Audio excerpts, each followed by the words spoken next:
হ্যাঁ, আর একটা খুব জিনিস আপনাদের সাথে শেয়ার করতে হচ্ছে।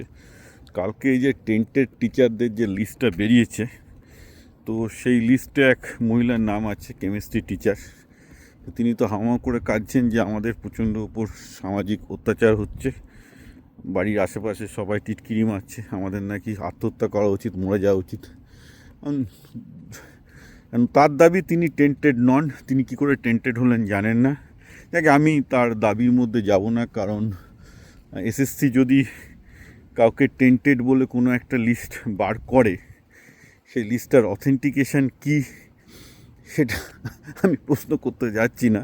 বাট এসএসসি এমন একটা সংস্থা, এই সংস্থার ওপর আমার নিজের কোনো বিশ্বাস নেই, কারোরই বিশ্বাস নেই।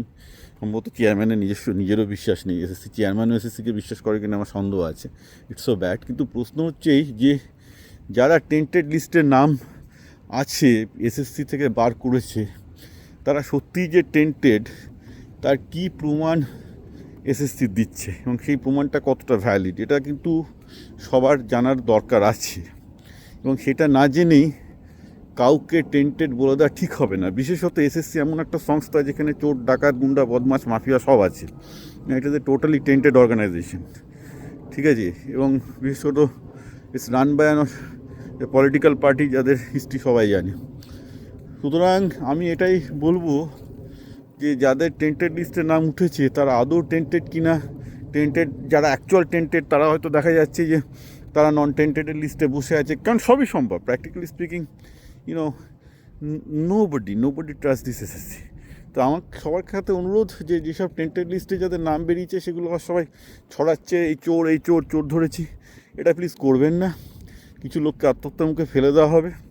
কারণ এসএসসির এই লিস্ট কতটা ভ্যালিড, চুরি তো হয়েছে সবাই জানে, কিন্তু কারা চুরি করেছে, আসল যারা চুরি করেছে তারা টেন্টেড কিনা, সেটা কতটা তাদের টেন্টেড লিস্ট ভ্যালিড, এগুলো নিয়ে বিরাট রকমের সন্দেহ আছে।